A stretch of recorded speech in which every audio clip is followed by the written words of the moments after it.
प्रदेश में लोकसभा चुनाव के पहले चरण का प्रचार परवान पर है और इस प्रचार को धार देने की कोशिश दोनों पार्टियों की तरफ से अपनी अपनी हो रही है। हमारे साथ बात करने के लिए मौजूद हैं पीसीसी चीफ गोविंद डोटासरा। उनसे बात करते हैं। अध्यक्ष जी, लोकसभा और विधानसभा चुनाव का खास अंतर यही है कि लोकसभा में पार्टी के कमांडर के पास ही कमान होती है, क्योंकि व्यक्तिगत चुनाव तो है ही नहीं। तो कैसी तैयारी चल रही है पार्टी की? देखिए, अच्छी तैयारी चल रही है और अब की बार देश के लोगों के समझ में आ गया कि ये मोदी जी ने जो 10 साल पहले वादे किए थे और 5 साल के बाद में हिसाब दे करके दोबारा वोट मांगने का कहा था, वो उस बात पे खरे नहीं उतरे। उनके वादे हवा हवाई हो गए, थोड़ी घोषणाएं हो गई, जुमले हो गए।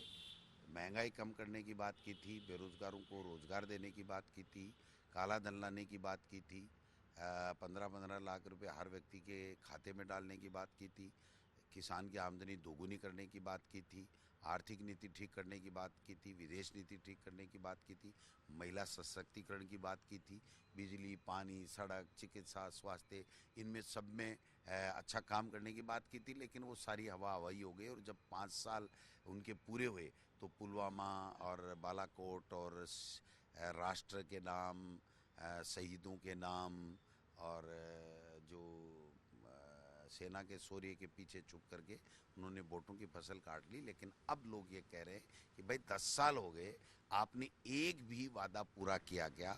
आप कह रहे थे कि महंगाई कम करेंगे, महंगाई 3 गुना बढ़ गई। 400 का सिलेंडर आज 1200 रुपये में हो गया। खाने के तेल का ले लो, कपड़ों का ले लो, जूते चप्पल का ले लो, और कैसे ले लो। आपने दही, मक्खन, इनके ऊपर ही, पनीर, इसके ऊपर ही जीएसटी लगा दिया। तो आप किसकी बात कर रहे हो? जो 70-75 रुपये पेट्रोल का भाव था वो आपने 100 के पार कर दिया। डीजल का भाव भी आपने 1.5 से ज़्यादा कर दिया। तो मैं समझता हूँ कि महंगाई बढ़ रही है। 2 करोड़ लोगों को रोज़गार की आप बात कर रहे थे, आपने लोगों के रोज़गार कोरोना में छीन लिए और 30 लाख नौकरियां आज भी केंद्र की जो उपक्रम हैं उसमें और सरकार में बाकी पड़ी हैं, वो भर नहीं पाए आप। और जो किसान की आमदनी दोगुनी करने की बात कर रहे थे, तो किसान को 3 काले कानून लाद करके आपने और ज़्यादा परेशान करने का काम लेकिन वो किया। कानून तो रोक दिए उन्होंने बाद नहीं में। रोक दिए, लेकिन रोका उस दिन देश से माफ़ी मांगी और एक कमेटी बनाई कि एमएसपी लागू करूंगा, स्वामीनाथन आयोग की रिपोर्ट लागू करूंगा, कर्जे माफ़ कि आपकी समस्या का समाधान करूंगा। वो कमेटी की रिपोर्ट तो आज तक उन्होंने दी नहीं। तो अब दोबारा जब किसान वो पूछने गए कि आपका लिखित समझौता, आपके कृषि मंत्री के समझौते पे हस्ताक्षर है, तो उन्होंने बिल्कुल मना कर दिया कि भाई आप दिल्ली में नहीं आ सकते, आप तो आतंकवादी हो, माओवादी हो, भ्रष्टाचारी हो, आप तो डाकू हो, पता नहीं क्या क्या शराबी और क्या क्या आतंकवादी, पता नहीं क्या क्या उपमाएं दे दी। प्रोफेसर जी, लेकिन क्या कांग्रेस पार्टी इन मुद्दों को जनता के बीच अपने प्रचार अभियान के जरिए सही तरीके से पहुंचा रही है क्या? और जो बीजेपी का प्रचार अभियान है उसके मुकाबले आप कहां ठहर पा रहे हैं? क्या उसको क्रॉस कर रहे हैं या अभी उस देखिए, रेंज में? वो होर्डिंग्स में या सोशल मीडिया पे या मीडिया पे जो इलेक्ट्रोल बॉन्ड से पैसा ले लिया, अनकॉन्स्टिट्यूशनल स्कीम से इलीगल पैसा लिया, उससे वो ज़्यादा दिख सकते हैं। लेकिन जनता के बीच में हमारे मुद्दे प्रभावी हैं। हमारा जो घोषणा पत्र है, हमारा जो न्याय पत्र है, जो 5 बड़े जो सेक्टर के ऊपर हमने बातें की हैं और 25 जो गारंटियां दी हैं, उसकी चर्चा ज़्यादा है। उनके पास कहने को कुछ नहीं है। वो ये कह रहे हैं कि 100 दिन में, आने वाले 100 दिन में भ्रष्टाचार पे कड़ा प्रहार करेंगे और भ्रष्टाचार समाप्त कर देंगे। तो 3650 दिन दे दिए उनको। अब 3650 दिन में वो नहीं कर पाए, तो अब 100 दिन में कैसे कर देंगे आप बताइए? तो मैं समझता हूँ कि ये सारी चीज़ें जनता देख रही है और जनता इनको अब सबक सिखाएगी, इनके मोरिये बुलाएगी। जनता इनके मोरिये बुलाएगी, आप ये कहते हैं। आपके भाषणों में भी इस बात का जिक्र होता है। लेकिन अभी हम जब आपसे बातचीत कर रहे थे तब भी एक मोर इधर उड़ता हुआ आया। अब दाना अध्यक्ष, खिलाते हैं हम। और प्रधानमंत्री भी खिलाते हैं। वो तो खिलाते हैं केवल फोटो सेशन करने के लिए, उनके पास मुद्दे नहीं होते हैं। और हमारे यहाँ तो ओरिजिनल मोर आते हैं, ओरिजिनल दाना हम चुगाते हैं और बीजेपी के मोरिये बुलाते हैं। ओरिजिनल दाना आप चुगाते हैं, लेकिन क्या आरएलपी को, बीएपी को और माकपा को भी दाना चुगाने के लिए ही आपने साथ में नहीं पार्टी नहीं अलायंस नहीं, ये किया क्या? देश हित में, देश को बचाने के लिए, राष्ट्र को मजबूत करने के लिए, लोकतंत्र को बचाने के लिए और जो इनकी तानाशाही है उस तानाशाही को ख़त्म करने के लिए, संविधान को बचाने के लिए इंडिया अलायंस बना है। और पूरे देश में मजबूती के साथ में बना है। क्योंकि जो इनका चल रहा है, जिस प्रकार की तानाशाही, चाहे जिसको मुख्यमंत्री को अंदर डाल दो, चाहे जिस पे मुकदमा कर दो, मुकदमा करके उसको बीजेपी ज्वाइन करा लो, तो वो ईमानदार हरिश्चंद्र हो जाएगा, या वो जो है वो आपको इलेक्ट्रोल बॉन्ड में चंदा दे देगा। तो ये जो मॉडल अपनाया है, इससे लोग त्रस्त हैं और लोग बाग कह रहे हैं कि भाई अब हम बीजेपी को वोट नहीं देंगे। इन्होंने हर वर्ग को परेशान किया और विशेषकर किसान को, नौजवान को आहत करने का काम किया है। पार्टी के भीतर ही नेता आरोपों से घिर रहे हैं। कहा जा रहा है अर्जुन बामनिया के पुत्र विकास पहले से ही राजकुमार रोध के साथ में सभाओं में प्रचार कर रहे थे। ये भी कहा जा रहा है कि अरविंद डामोर को बलि का बकरा बनाया गया, उनको सही तरीके से कम्युनिकेट नहीं किया गया जब बांसवाड़ा डूंगरपुर सीट पर अलायंस किया गया। तो नहीं नहीं, ऐसा कुछ भी नहीं है। देखिए, जब तक अलायंस का फैसला नहीं हो तो नेचुरली किसी न किसी को फार्म तो हमें कार्यकर्ता को भराना था। और जब ये तय हो गया कि भाई चलो इंडिया अलायंस के लेवल पे तो नहीं होगा, लेकिन हमें बीजेपी के हराने के लिए स्टेट लेवल पर हमारे प्रभारी जी ने पार्टी आलाकमान से बात करके निर्णय कर लिया, तो उस निर्णय को हमको लागू करना है। तो इसलिए दोनों कैंडिडेटों को, चाहे डामोर हो चाहे दूसरा हो, उनको संदेश दे दिया गया है कि हमको बीजेपी को हराने के लिए वहाँ पर बाप के समर्थन में वोटिंग करनी। लेकिन क्या प्रचार के लिए कांग्रेस के बड़े नेता वहां पर जाएंगे, और जाएंगे तो प्रचार कैसे करेंगे? क्योंकि कांग्रेस के नेताओं को तो देख करके तो लोग समझेंगे कि हाथ वाले चुनाव चिन्ह पे बटन दबाना है और हाथ का सिंबल ईवीएम में भी आएगा। फिर एनडीए में भी तो गठबंधन किया है। बिल्कुल। तो एनडीए के कैसे दे देते हैं वोट? लेकिन कमल का एनडीए फूल के आएगा एनडीए सबके। के वहां पर ईवीएम में कमल का फूल नहीं आएगा ना। राजस्थान की नहीं कह रहा, पूरे हिंदुस्तान की बात करिए आप। जी। आप हिंदुस्तान की बात करिए कि क्या हिंदुस्तान में जो एनडीए गठबंधन है वो क्या एक ही चिन्ह पे, कमल के फूल पे ही लड़ रहा है? नहीं, वो एनडीए भी की तो अपनी अपनी अपना पार्टियां हैं। तो डूंगरपुर अपनी अपनी बांसवाड़ा के पार्टी है। हालात की मैं डूंगरपुर विशेष बांसवाड़ा में हमने समर्थन दे दिया ना, हमने समर्थन दे दिया तो हम बीजेपी को हराएंगे वहाँ। और बाप वहाँ मजबूत है तो बाप को हम समर्थन देंगे।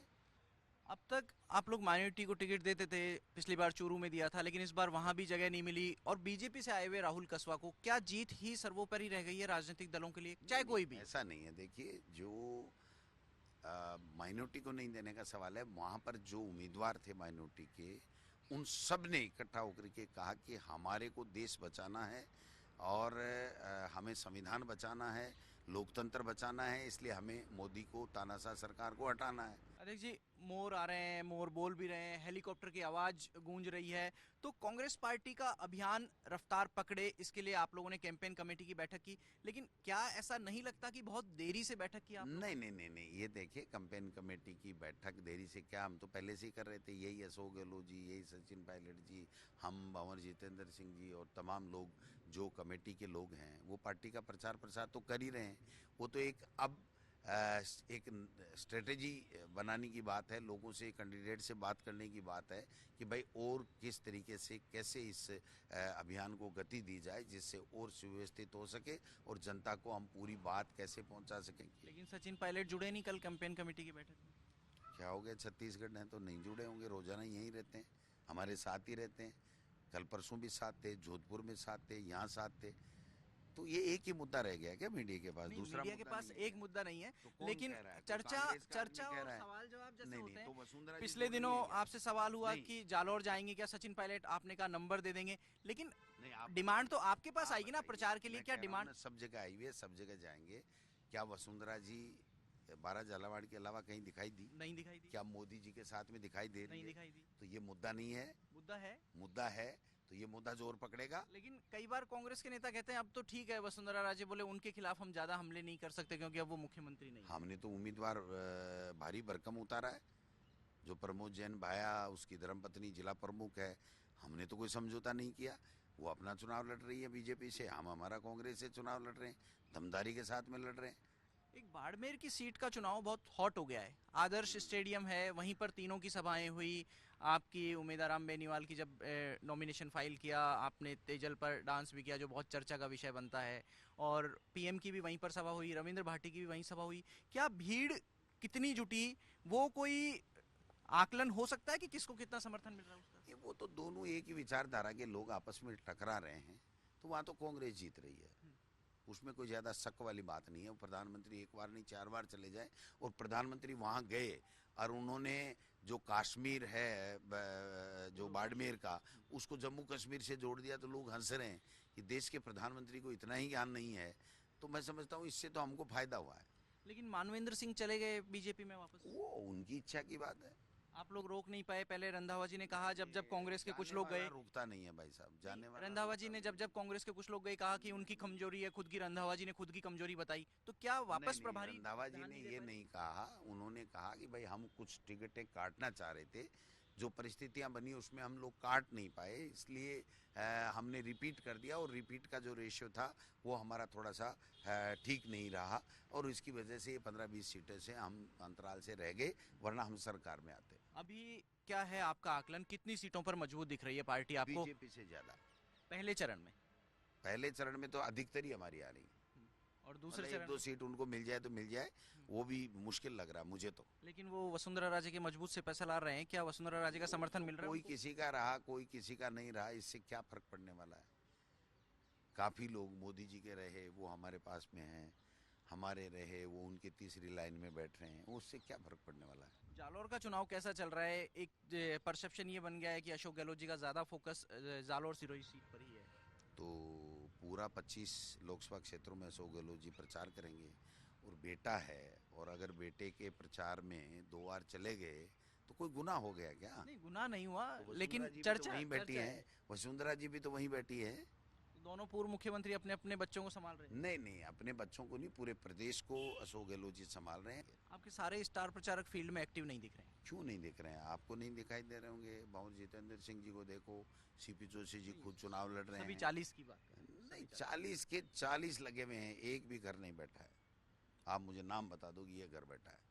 नहीं, बहुत ज्यादा सक्रियता से नहीं दिख रहे हैं। दूसरी बहुत सीटों ज्यादा पर का डिमांड पैमाना आ रही क्या है, है? नहीं आ रही है? आ रही है, और पैमाना यही है कि जनता माई बाप है, और जनता अब चाहती है कि ये बदलाव हो, और ये जो झूठ की राजनीति करते हैं, जिस प्रकार की तानाशाही की राजनीति करते हैं, जिस प्रकार लोगों को कुचलने का काम करते हैं, उनको सत्ता से हटाया जाए। देखिए, राहुल गांधी और प्रियंका गांधी में से ज्यादा बड़ा क्राउड पुलर और ज्यादा अच्छा वक्ता कौन है? किसमें ज्यादा संभावनाएं दिखती हैं आपको? अच्छा, ये कोई सवाल हुआ?